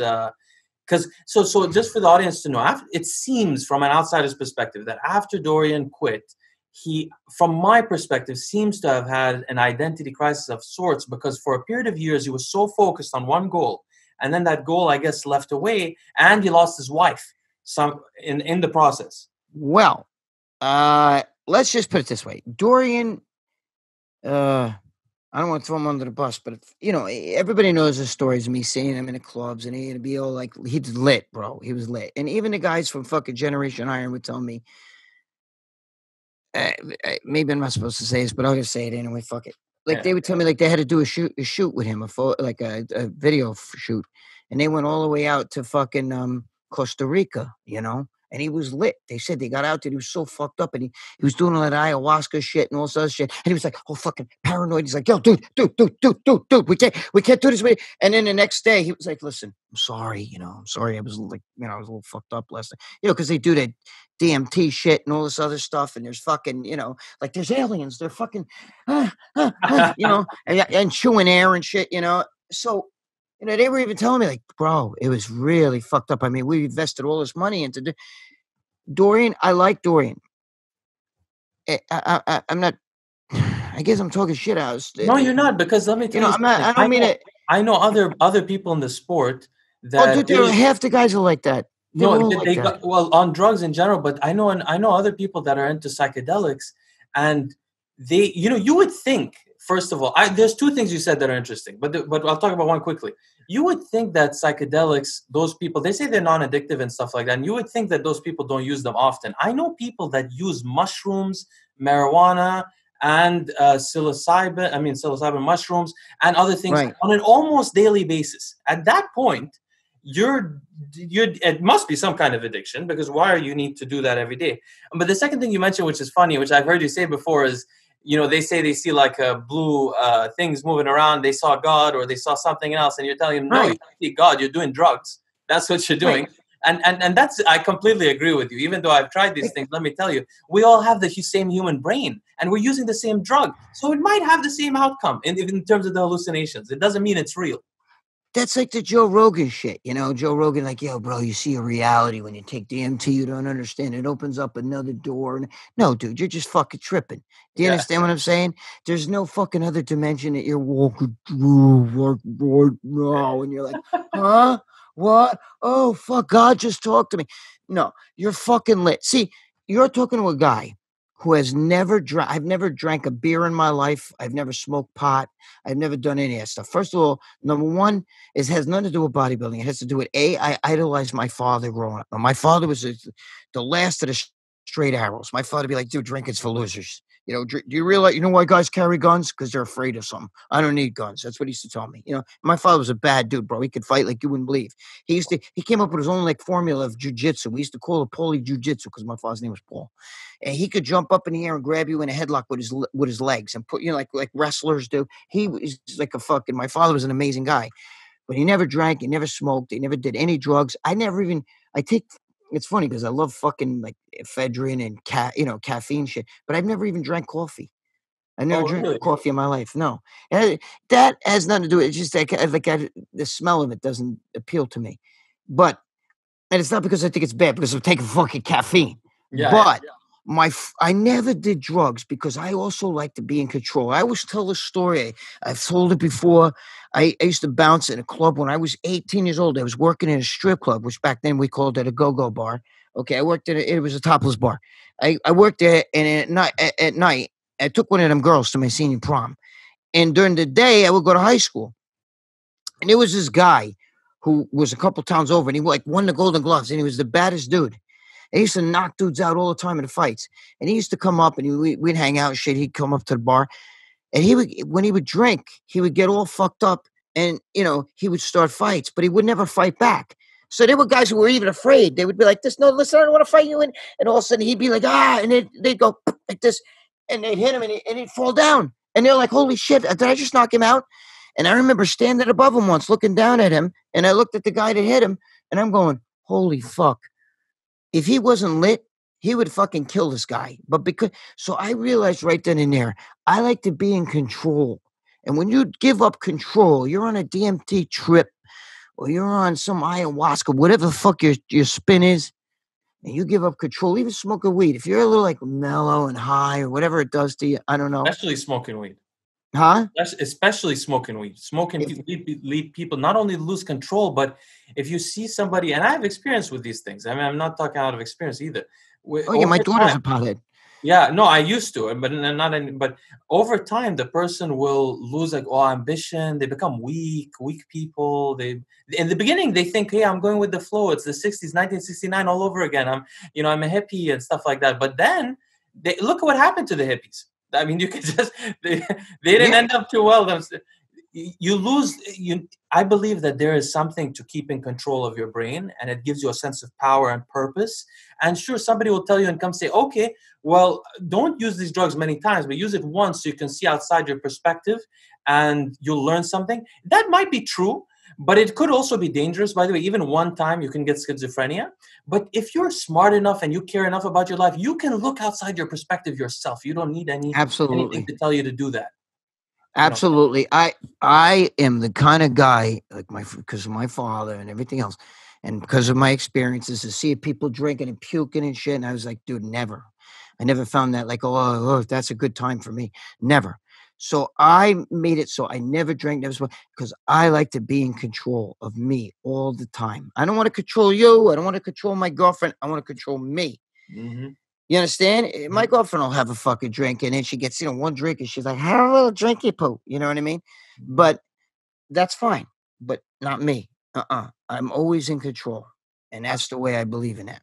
And there's nobody, nobody really successful that I can think of right now was a person that used a lot of even alcohol, that drank a lot or that used a lot of drugs. And I don't think it's because of how the drug affects them. I think it's because of that mentality of I want to numb myself down so that I can enjoy this. That mentality doesn't go along with someone that's driven, that has a purpose in life, not driven toward money, just has a purpose in life. If you have a purpose in life, you don't need to dumb yourself down. No, I agree with you. But the Joe Rogan, who does a lot of that shit, smoke pot constantly, fucking DMT. But by the way, he didn't do that before he was 35 or 40. No, you're right. He says right. so. He was already a celebrity when he started, right? Yeah. No, absolutely. You got a good point there. You're right. He was a celebrity when he started that shit. But I don't believe in that shit. You know what I mean? That's, for me, it's not right. People freak out whenever I downplay weed. Dude, marijuana. Listen to me. I tell everybody, oh, dude, marijuana cures cancer. It does. No, it doesn't. Because I had some. Dude, listen, let me tell you something. What did Bob Marley, who fucking was the king of smoking pot, right? Bob Marley. He died of cancer. Yeah. Right. And you know where he got cancer on his toe. Yeah. It's go read his Wikipedia page. He had toe cancer and it spread to the rest of his body. The pot didn't help him. Well, but by the way, for the viewers to know, Greg is talking about a real thing. There are actually people who believe marijuana cures cancer. Doesn't make you feel better on it, cures it. And I actually had a guy in the sport of bodybuilding tell me this before, and I thought he was joking. I had to Google the name of the thing. And there's this con man who's been telling people there's one strain of marijuana. The guy had told me, he's like, no, there's only one strain that cures cancer. I thought he was joking because I can't get into too many more details. People will know what I'm talking about. But the point is, I want to research it. And I was like, holy crap. I called my wife over. I said, people think that this thing cures cancer. Why would you even think that? I don't even, but people think, at the very least, they think it's harmless. And I did a long video on marijuana, CBD, and THC, and explained in detail in neuroscience why it's not harmless. It is actually neurotoxic, and it can slowly kill cells in the hippocampus when it's consumed as a whole product. Now, the CBD by itself may not be. In fact, it may be neuroprotective and stuff like that. But these marijuana strains, they're high THC, low CBD. So the THC is neurotoxic. Anyway, not to get into too much on that. I have one last question about bodybuilding personalities. I wanted to ask you about the legendary Sean Ray, who is, you worked with Sean Ray at Muscular Development. I was just doing a video with him today. And I know you're friends with him. Now, I'm not going to talk about your personal experience with him or your personal opinion with him, because that's too much. But is Sean Ray in the industry considered very difficult to work with? Because you hear things he's difficult because he's a little cocky, but I like Sean. He's he's one of my best friends in the industry. Is he really? And it's ironic because so is Lee Priest, and they can't stand each other. You know what I'm saying? Like, I just did a video with Sean today for Dave. Boy, if Lee Priest was on that video, forget it. We're having Lee tomorrow on this show. Oh, are you really? Yeah. So. Tell Lee I love him. He knows I love him. He's a good guy. Dude, if you hung out with Lee and you were like somewhere with him, just you and Lee, dude, he'd make you laugh. And me and him together, forget about it. We're like we're like two peas in a pod, man. I love Lee. Lee's a great guy. That's a fascinating. He's a great guy. Sean Ray, I like Sean. There's people who don't like him because of the way he is and everything. But I tell you what, he's super successful. Yeah, he's very successful. And you know. he's very well spoken. I mean, you must say he's the best speaking like He's a great bodybuilder out ambassador for the sport. He's very there. professional. You know what I mean? He's like that, you know. So he Really, won't curse and stuff. He's good like that. you would think that he should be the ambassador of the Olympia, not Bob. Bob Chick can barely string a sentence together. Genuinely, like he has. I don't know if you're friends with him, but he may I'm be a friends with him. wonderful guy. He may be a wonderful guy, but he's Sean is like really. He speaks like a sports broadcaster, like a. I like Bob. Bob's got a cockiness too about him. You know what I'm saying? But I get along with Bob. He's all right. You know. But I'm closer with Sean. You know, I like Sean. Him and I. Let me tell you, when I worked with him, even at Muscular Development from fucking many years, I was there 15 years. 10 of the I was there before him, so 10 of the 15 years we worked together. We'd have dinner. He was great. He was fun. You know, he's a very smart guy too. He doesn't act like a tough guy. He's just a good guy. But I love Lee Priest. Lee Priest is my boy. You tell him, make sure you talk to him tomorrow. You tell him I was asking for him. I Tell him I will. love him. I will. We've actually had a really natural conversation. Some of the questions I was going to ask you about your personality came up naturally, but I have a couple more questions. Probably three Shoot. more. One of them is a little bit sensitive, but I Go want ahead. to ask you about it because let me provide the background for the audience that don't know, and many people don't know. So, first of all, I've had on the podcast Tony Huge as well as Big Lenny. Lenny's a friend of mine. And Tony and me have continued talking afterwards. Now, Tony and Lenny are both brave people that openly admitted, and in fact, they did it before it was acceptable, and in a sport where maybe it's still not acceptable, that they date transsexual women. Mhm. Now, maybe not the modern definition of the transsexual woman, which we'll get to in a second, but they date transsexual women. But actually, Gregg Valentino, who I first came across maybe 2001 or 2 or so, at the time he was very well known for a couple of things worldwide. And I knew about you from very far away, which was that about your arms, obviously, about the arm size Mhm. record for that, and then also about at the time, I don't know any details about this. You were dating transsexuals and you were open about it. Is this What true? it is n- well, no, I Huh? wasn't dating transsexuals per se. What happens is, yeah, we'd be in clubs, and like King Kamali once hooked me up with a tranny, and they're, in New York, the girls are you couldn't tell. Like I didn't know. You know what I'm saying? Yeah. Like she was actually her and Kamali were friends. They knew each other, and I kept telling him, dude, that girl's so fucking hot. Who the fuck is that? And he's like, come here, you want to meet her? And he hooked me up with her, and it was a tranny. You know what I mean? Now, would I fuck her? Hell yeah, I would fuck her. Would I let her blow me? Hell yeah, I'd let her blow me because she was that good looking. We didn't. She was too into him. She fucking didn't want any part of me. I grossed her out. But the thing is, we would go and we would hang out with girls. Yeah, some of the girls in the crew were trainees. I'm not gonna lie. All the bodybuilders were there. Craig Titus, all of it, because the girls in the clubs. We used to go to like Sound Factory. Half Yeah. the girls were trained. You would not know. It's not like Tootsie or some shit like that. You know what I mean? Like you would not know. Like if you So took if you talk to Tony Huge, when Tony Huge says he talks about the lady boys out there in Thailand. Uh, Dennis James was once saying that the lady boys were hotter than the girls because you would never know. They got tits, they're gorgeous faces, and shit, body. You would not know. It's not like some guy like, hi, you know what I Yeah. mean? No. It's not like that. So when Tony Huge talks about that, he's talking about girls um, like Sasha Ngata, who's a fucking, I don't know if you know her. She was a fitness girl that was on the cover of the magazine. She was transgender. Nobody knew it. You know what I mean?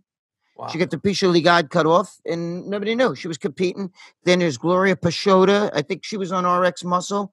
There's a few of them that actually are bikini. There's girls in bikini and nobody knows. And you sit and go, "Wow, look at that fucking girl. She's hot." Because it's like in New York, it's a melting pot. It's they're in with the fucking they're in the crowd. And when we would go to the clubs like Sound Factory, yeah, we'd be hanging out and they'd be hanging out with us, all of us, and no problem, And if one of them was hot and wanted to fucking blow me or I'd bang it, fuck yeah, I would do it. Well, brief question. The Sound Factory. Now, I had a guest from the Bonanno Mafia family of New York recently, and I Yeah. was surprised that he used to go party in the Sound Factory too. I was going to ask you, were there mafia people there that you guys Oh, noticed? dude, you'd sit there. There's like fucking Madonna. I mean, yeah, yeah. Everybody would be there. Everybody, Oh, everybody. wow. It was big, and that's why, like, you would not know. It was a melting pot of people, and you would not know. These are not girls that you like fucking, it's a guy. You know what I mean? Maybe it No, was I know born that exactly what you he mean. was born that way. You know what I mean? Maybe she was born a dude, but it's not a dude no more. It's No, fucking girls. Some of these girls are models. You don't even. There's people out there. Look at the James Bond girl. Nobody knew that girl was a trainee. It came out later on. You know what I mean? And she was a bikini if girl. you can't tell if the girl is a girl or a guy, then that's the different kind of situation. Then, for example, I lived in LA and now I live right outside LA. Go to the Starbucks and there's a 60-year-old guy with a beer belly wearing a blue wig Oh, on that's it. Yeah, that that's that disgusting. wants me to call him woman, which I do because I'm not there to hurt anyone's feelings. But let's be realistic. You don't look like a woman, and you waited till you were 60. Why did you wait till you're 60? I mean, if did you become a woman at 60? No, you always felt like a woman. So why didn't you have the balls to do it like those other girls did, which they did it early enough where the DHT didn't like change their whole, the voices like, Yeah. so it's a different. I'm Dude, not trying to offend them, but no, but wait a minute. There's a difference between a fetish, some dude that likes to dress up like a fucking girl, yeah, you and mentioned and this. somebody who was, I believe their brain was just born differently. Maybe they got a soul of a woman. I don't really know. It's not my thing. But because we all hung out about it, and I used to talk about that shit all the time. And King Kamali always tells that story about me and him and all that shit. You know what I'm saying? It's true. The thing is, when Tony Hughes, let me just tell you something. I'm friends with Tony Hughes. When Tony Hughes tells you, I'll fuck this lady boy, he's not talking about some dude, and he's not fucking her like whether she has a dick or got the dick cut up. He's not fucking her because of that.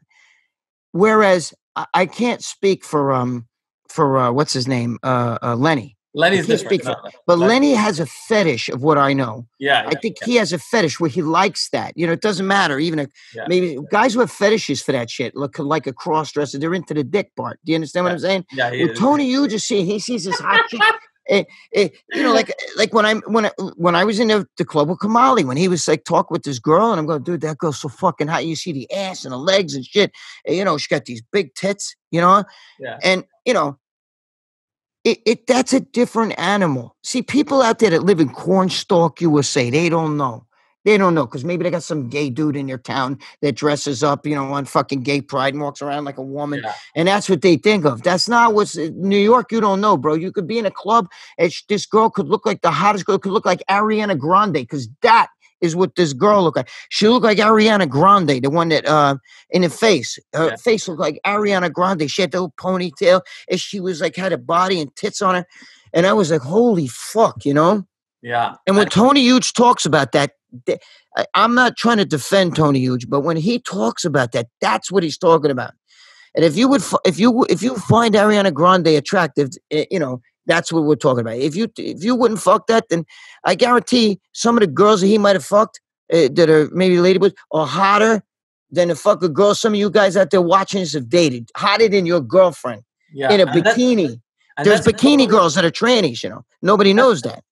yeah, that's exactly the point. You can't tell. They're literally you can't tell. And when you can't tell that, you're attracted to a woman in all sides. Some of them been taking hormones since they were 10 years old. They got the piece of God cut off. You know what I mean? They got the tit implants. They've been taking all this estrogen you don't know. Okay, so that's what they're talking about. They're not talking about like fucking some guy dressed up in a fucking big pink wig and, Tootsie or some shit like that. Or even some just fetish, some like something from RuPaul Drag Race. That's a guy dressed. That's a different animal. Now, I wanted to ask you. I forgot to ask you about Craig Titus because you just mentioned Craig Titus, and Yeah. I've been doing a little bit of a hobby of researching Craig Titus. How long did you know him? When did you like start meeting? Was it on the East Coast early on? So you saw us. I met him. Shit. I mean, I knew him in the 90s, Yeah. So Yeah, what? so I've known him for a while. He would come up here and he'd be in New York. We all go out to the clubs together. Him, Fakari Mubarak, uh, you know, Yeah. myself, Bob Bonham. Sometimes the Yates would be there. Robbie Lopez, fucking, King Kamali.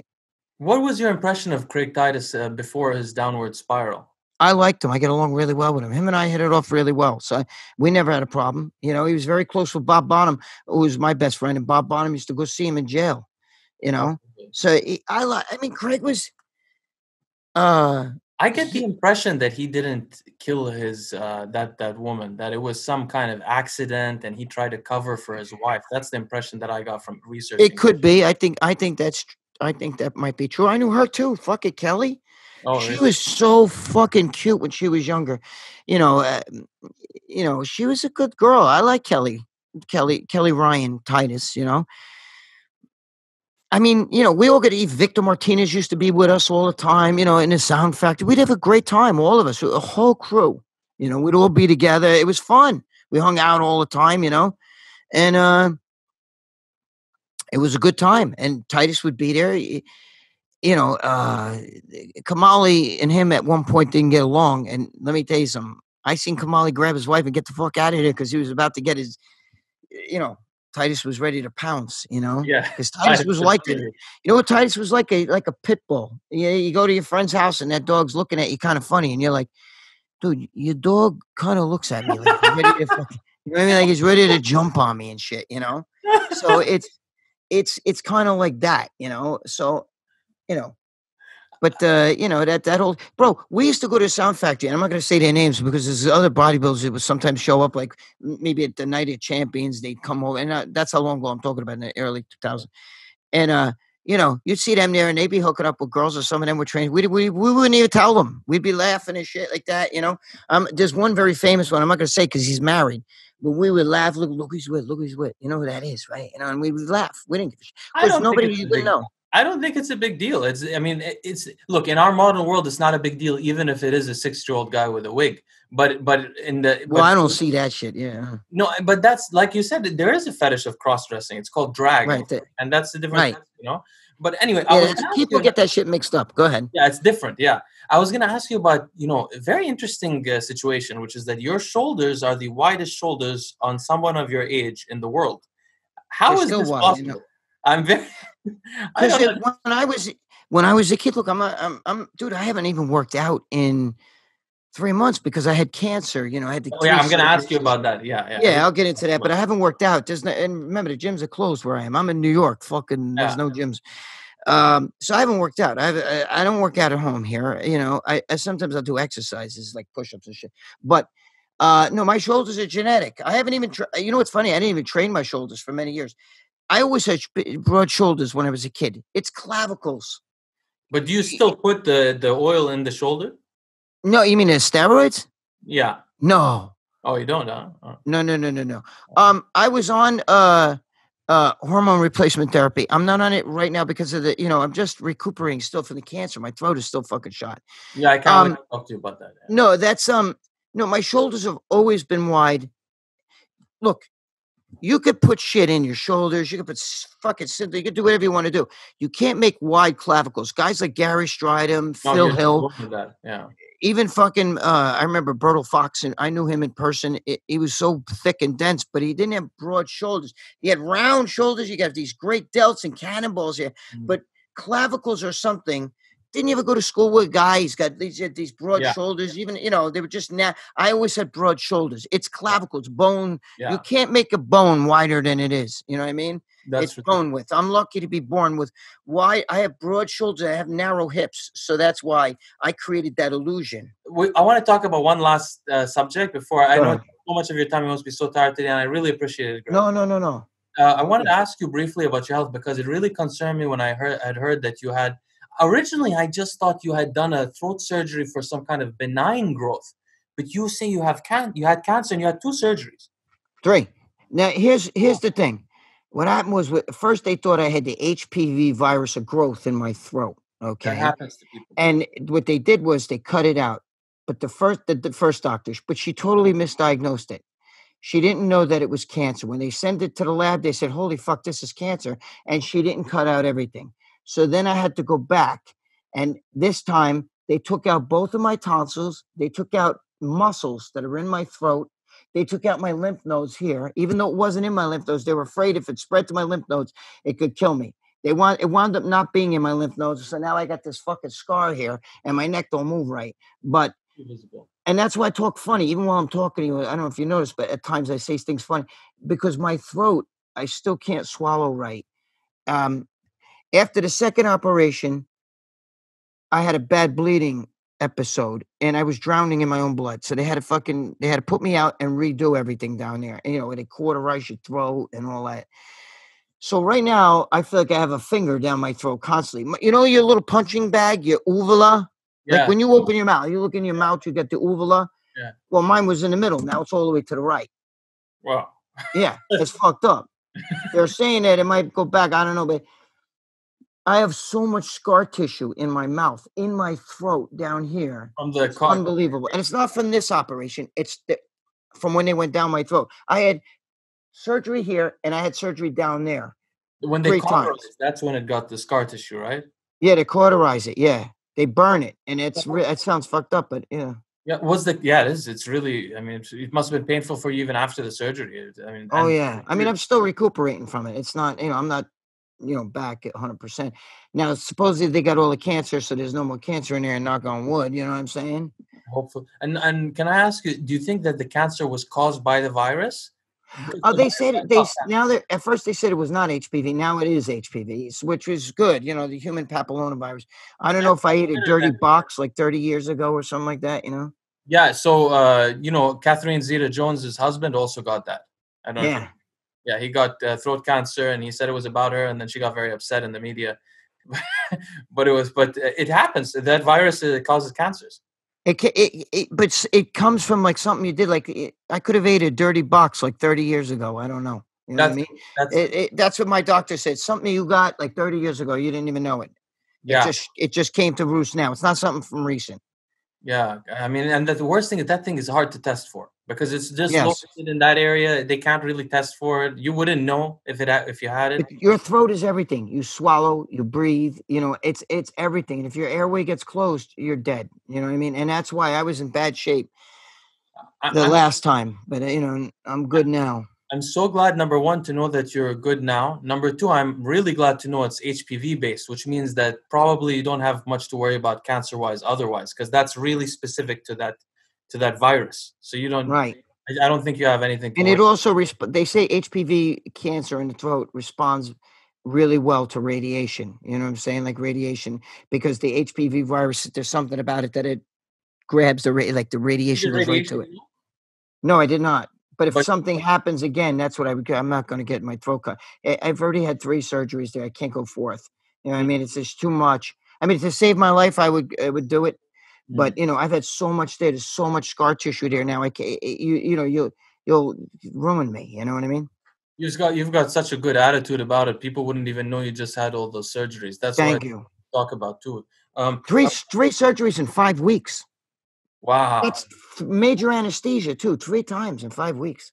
And your memory is still sharp as anything. I mean, I have the opposite memory of you. I've had a very bad memory my whole life, even though I'm very young. It's really bad. And I always get marveled at the level of detail in your stories. Your brain is incredible, really fantastic. I have a lot of shit up in my head. Let's put it that way. Okay, so let me ask you a couple of more questions briefly. I'm just curious because so we talked about. Did you ever develop any liver or kidney issues? You talked about when you were on the big cycles, your values were up, but you never developed any kind of long-term. Right. No, I never developed any of that. Thank God, man. Holy God. But I'm sure you got like a slightly enlarged heart, right? Yeah, I think everybody who lifts weights, they call that an athlete's heart. Athlete's heart. I have it too. Yeah. Right. Yes. Anybody who does sports because of their pumping like that. I do. It's an athlete's heart. I think it's the enlargement of the left chamber, some shit like that. But it's called an athlete's heart. Yeah, I do have that. Yep. Yeah, but it's true. Even athletes that are natural also get that. It's a consequence of being athletic for them. But final question, or not final question. Final thing I wanted to ask you. First of all, Greg, thank you so much for spending your time with me. No problem. It's been actually really a great pleasure to talk to you, and I know you must be tired, and you just went through. No, I'm fine. I'm actually going to go out after. I'm not going to go out. I'm going to try to run to the grocery store.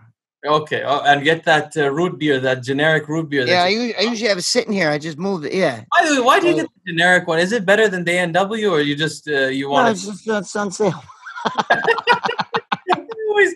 I was telling my wife one time I was watching you on the channel, and I said, maybe we should try this generic root beer. It looks cheap and good. He likes it, so I don't want to spend money. Try it. It tastes exactly the same. You know what I mean? It's really, to me it does. I love it. Okay. What I wanted to ask you is, how can people get in contact with you? Do you have an Instagram? Yeah, see, here's the thing. I don't. Where's my fucking phone? My But your phone girlfriend. is a flip phone, so I don't Yeah, I understand. have a flip phone, so I have an Instagram. It's my girlfriend that does it for me. So like, Uh-huh. I got to fight with her. Can you please put up a fucking post? That's why I'm not really the greatest with all that shit, with even social media, because I got to bust her balls to fucking put. Can you please put up a post? Yeah, yeah, yeah. So Okay. if you, that's why it's hard. It was even texting you, I guess Yeah. when you were sending the link and everything, that was her. It's her phone and Oh, everything. I really? don't know if you know that. Yeah, because my phone is a flip phone. And Greg, by the way, for those that don't know, he emails in full capital letters. And if you comment under one of his videos, he'll comment in full capital letters the whole time, which is really, really Because sweet. dude, I won columnist of the year for muscular development many years, and I type with one finger like this. That's why I don't want to do. You know what I mean? I can't do, dude. I'm the worst. I'm the worst with social media.